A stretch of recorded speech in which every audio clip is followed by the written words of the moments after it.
Caríssimos amigos e irmãos, que a paz do Senhor esteja com todos vocês. Quaresma já vai seguindo o seu curso, estamos já no segundo domingo. É tempo de nos perguntar se nós estamos vivendo bem esse tempo de deserto, de retiro espiritual que a Igreja nos proporciona, seja na simplificação da liturgia, na sobriedade litúrgica, para que nós possamos, além de participar bem, também temos tempo para a nossa celebração nas nossas pequenas comunidades, círculos bíblicos, assim como também tempo de oração, de reflexão, de confissão, que faz parte desse tempo da Quaresma, de renovação da nossa vida. Não deixemos passar em vão este tempo. Em todas as paróquias temos a celebração penitencial ou confissão, seja pelos padres da paróquia, ou seja através de um grupo de padres da região que se reúnem e atendem as confissões num dia marcado para aquela paróquia, onde mais sacerdotes se disponibilizam para que todo o povo católico renove a sua vida cristã no tempo da Quaresma. Ao menos na Quaresma temos tempo de confissão, de renovar a própria vida. Portanto, não deixemos passar em vão esse tempo propício. Saibamos viver esse tempo de conversão sincera, examinando bem a nossa vida, para que nós possamos enxergar o que o Senhor quer de nós e a nossa própria existência. E também não deixemos passar também esse tempo sem que nós possamos ver que onde vivem os cristãos, também a sociedade ao redor deve sentir um pouco a diferença da maneira de ser cristã no trato das pessoas e na justiça social. O texto base da campanha da fraternidade sobre políticas públicas lembra que o objetivo geral é fazer com que haja uma estimulação para participar das políticas públicas, tomar consciência disso, é claro, à luz da palavra de Deus, o que significa que nós somos iluminados pela palavra do Senhor, e também da doutrina social da Igreja, a consequência de refletir sobre a doutrina social da Igreja para fortalecer a cidadania, a nossa responsabilidade de cidadãos e também o bem comum, o bem de todos, sinais de fraternidade. Ou seja, a vida de conversão deve levar também ao contágio do bem, iniciando com a direção de vermos as políticas públicas que são tão necessárias para a nossa sociedade. Peçamos a Deus que nós possamos ver essas consequências práticas da conversão também nesse tempo da Quaresma e da campanha da fraternidade, que não vem atrapalhar a Quaresma, vem nos ajudar a ver um aspecto social, além dos demais aspectos da vida de conversão. Tem tantos aspectos de conversão que sou chamado a viver, a mudar de vida, mas também nos mostra um aspecto que tem repercussões sociais e que, devido ao tema, extrapola também os que têm fé, que o assunto de políticas públicas não vai apenas para os cristãos, mas para toda a sociedade. Por isso a Igreja, além de propor aos cristãos, aos católicos, essa consciência, ela propõe à sociedade refletir sobre esse assunto, sobre esse tema. Mas, ao mesmo tempo, meus irmãos e irmãs, a liturgia, ela vai como que nos ajudando a viver esses momentos sem perder a dimensão de horizonte mais amplo. Nesse segundo domingo da Quaresma, também por tradição da liturgia, cada ano numa versão, Mateus, Marcos e Lucas, nesse ano de Lucas, nós lemos o Evangelho da Transfiguração.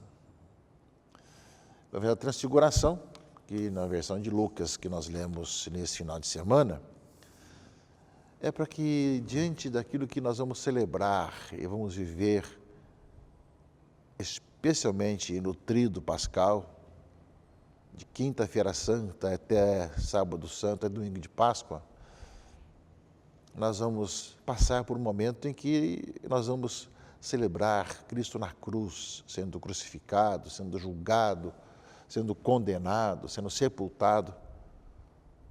E os apóstolos irão passar por isso também. Mas Jesus é Deus conosco. É o mistério da encarnação. Por isso, na transfiguração, ele leva consigo Pedro, Tiago e João, 3 discípulos, a uma montanha para rezar. E enquanto rezava, seu rosto mudou de aparência e sua roupa ficou muito branca e brilhante. Ou seja, eles vão refletir justamente a divindade do Senhor, não é? Ou seja, parece justamente a beleza da presença de Deus na história. E em Jesus se cumprem as Escrituras, a lei e os profetas, que no diálogo ali na Transfiguração aparecem Moisés, a lei, e Elias, os profetas. Eles apareceram revestidos de glória e conversavam sobre a morte que Jesus iria sofrer em Jerusalém. Portanto, o foco geralmente é esse. O Monte Calvário é iluminado pelo Monte Tabor, ou seja, a transfiguração faz com que nós possamos enxergar o Calvário da morte de Cristo, vendo essa presença de Deus conosco, Emmanuel, não é? Pedro e os companheiros estavam cansados e com sono, mas quando acordaram, viram a glória de Jesus e os dois que estavam com ele. E sentiram-se muito bem. Mestre, é bom estarmos aqui. Vamos fazer 3 tendas, uma para ti, outra para Moisés e outra para Elias. Não sabia bem o que estava falando, mas sentiu-se bem. Vamos ficar por aqui que está muito bom. Mostrando que é muito bom estar com Cristo glorificado no céu, que aparece ali. Quando falava, apareceu uma nuvem que os cobriu com a sua sombra. Os discípulos ficaram com medo e entraram dentro da nuvem. E nós sabemos que a nuvem acompanhou o povo de Deus também na saída do Egito para a terra prometida. E da nuvem saiu uma voz que dizia: este é o meu filho escolhido, escutai o que ele diz. O Pai se revela, esse é o Deus conosco. Enquanto a voz ressoava, Jesus encontrou-se sozinho, os discípulos ficaram calados e naquele dia não contaram nada a ninguém do que tinham visto. Depois desceram do monte. Mas a transfiguração é essa oportunidade de ver que aquele que vai ser crucificado, que falávamos gente da morte de Cristo, é o Deus conosco. Portanto, o tempo litúrgico, o tempo da quaresma, meus irmãos e irmãs, nos traz também esses anúncios, que nós caminhamos na vida de conversão, que sabemos que toda uma ascese deve ter presente, de oração, jejum, penitência, durante 40 dias, não podemos perder de vista o horizonte, o foco, que é a vida nova em Cristo, que é encontrá-lo ressuscitado e anunciar o querigma, sua morte e ressurreição, que faz parte da nossa história, da nossa vida, da nossa essência, que vai transformando nossas vidas, vivendo a comunhão e a unidade entre nós, e ao mesmo tempo, meus irmãos e irmãs, fazendo que nós amemos uns aos outros, até mesmo os inimigos. A palavra de Deus desse domingo, segundo domingo da quaresma, é um convite a continuarmos firmes na caminhada de conversão, nesse grande deserto do retiro espiritual quaresmal, nessa bela espiritualidade, e com todas as práticas que existem no tempo quaresmal para que nós aproveitemos esse tempo para renovar a nossa vida e reavivar o dom de Deus em nossa existência. As outras 2 leituras, meus irmãos e irmãs, aparece de um lado, no livro do Gênesis, a aliança de Deus com Abrão. olha para o céu e conta as estrelas, assim será a tua descendência.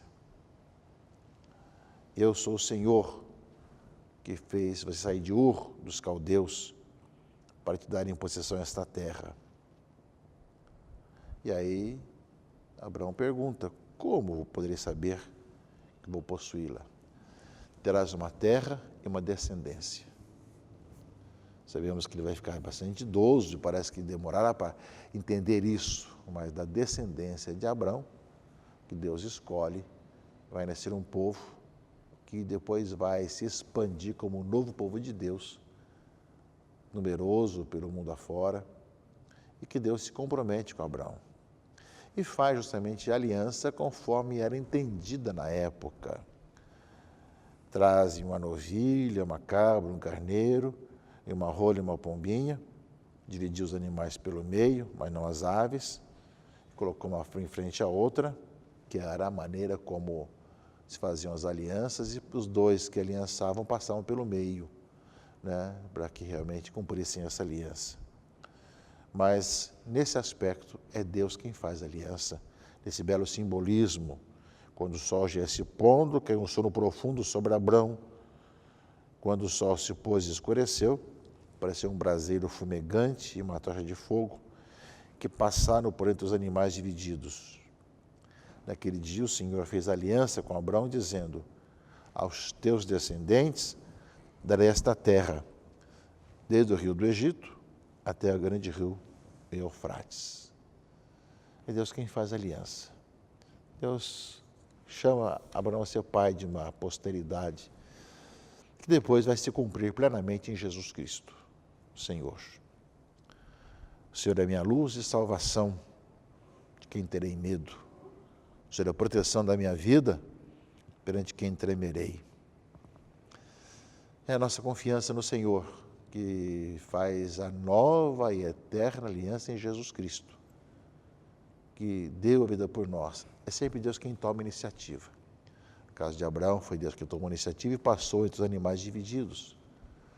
A nova e eterna aliança, Deus quem faz a aliança conosco, a nova e eterna aliança em Jesus, que dá vida por todos nós. E só espera que nós aceitemos esse grande dom de sermos o seu povo. E, ao mesmo tempo, nós somos chamados a ter um comportamento de acordo com o povo de Deus. Carta de São Paulo aos Filipenses, segunda leitura desse domingo, coloca para nós isso. Observai os que vivem de acordo com o exemplo que nós damos. Há muitos que se comportam como inimigos da cruz de Cristo. O fim é a perdição. O Deus é o estômago e a glória está que é vergonhoso e só pensa nas coisas terrestres. Ao nosso redor tem muito disso. Nós, porém, diz Paulo, somos cidadãos do céu. Deus fez aliança conosco, eterna e nova aliança. É o Deus conosco, presente no meio de nós. E nós aguardamos Cristo Salvador, que transformará o nosso corpo humilhado e o tornará semelhante ao seu corpo glorioso, com o poder que tem de sujeitar a si todas as coisas. Assim, meus irmãos, a quem quero bem, dos quais tenho saudade, minha alegria e minha coroa, continuar firme no Senhor. É uma palavra que nos convida, meus irmãos e irmãs, a não perdermos o horizonte, a continuarmos caminhando na vida de conversão, a buscarmos cada vez mais configurar a nossa vida a Cristo, pedindo ao Senhor que nessa vida de conversão nos dê um coração contrito e capaz de viver uma nova vida, viver uma vida cristã de acordo com o Evangelho, no meio de tantas situações ao nosso redor. Penitenciemo-nos, reconhecemos que somos pecadores e peçamos o dom dessa nova vida, para que nós, mesmo com as incompreensões do mundo de hoje, sejamos testemunhas de que o Senhor está vivo, ressuscitado. Este é meu Filho amado, está no meio de nós, ressuscitado, presente em a nossa vida. Que a Quaresma nos encontre com essa disposição e disponibilidade para que assim nós vivamos, seremos testemunhas do Senhor. Dessa forma, esse grande tiro espiritual vai nos conduzir para que nós possamos testemunhar o Cristo Senhor vivo no meio de nós. Que o Deus Todo-Poderoso, abençoe, proteja e guarde a todos. Em nome do Pai, e do Filho e do Espírito Santo. Amém.